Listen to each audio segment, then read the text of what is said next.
Okay, so here's another interesting question that I've always wanted an answer to.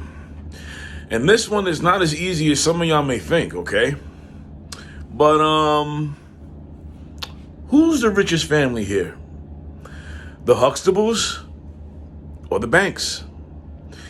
Now, the Huxtable family, of course, has Cliff and Claire.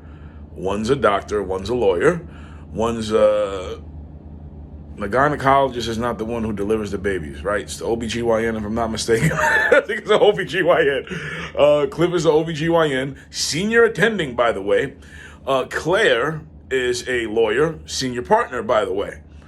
So don't go thinking automatically that just because the Banks live in the mansion that they automatically have more money than the Huxtables, okay? It's not as black and white as some of y'all may think. So I'm just letting y'all know, giving y'all a little bit more info on the Huxtable family so y'all don't just quickly choose the Banks family, okay? Now, of course, they had 5 kids. They put these kids through college, presumably because, by the time the show ended, it was just Rudy left. But Theo went to college. Vanessa went to college. Denise went to college, dropped out, but she also went back to college. So you see them paying for Theo's education, Vanessa's education, Sandra's education, and Rudy's education as she gets older.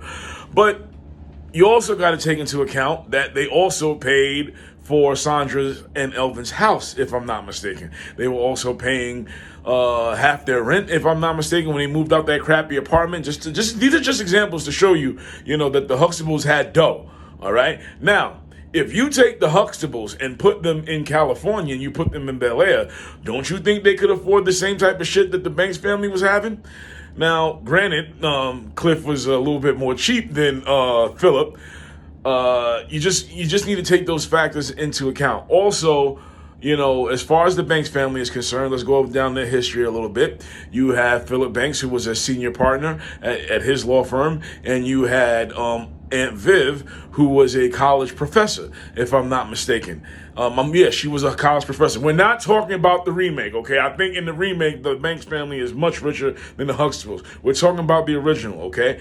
And if you look at Uncle Phil, he was a senior partner. He was a lawyer. He was holding shit down, But let's be real, okay? Phil was bringing in the real dough, not Aunt Viv. Do you really think Aunt Viv helped pay for that house at all? At all. And we all saw the episode where Uncle Phil got the job for Henry Firth's law firm before he became a partner. Remember that episode where they took it back in the day? Let's not forget that they also have Hillary, who spent a whole lot of money. But the Banks also had a butler. So, that's something to take into account as well. But Cliff did have his own receptionist in his own office. That's another thing you have to take into account as well. So there's a lot of things in this has to be considered. It's not as black and white as a lot of people might think. They just they look at the mansion and they say, oh, it had to be the Bankses. And also, remember when Phil became a Supreme Court judge, he had to take a big pay cut. And if you're saying, how do you know that? Remember the episode where they were on Oprah and Carlton said, with the big pay cut you'll be taking, we'll all be living in the pool house. So he took a huge cut from that. So who was richer, the Huxtables or the Bankses? Go to war in that comment section.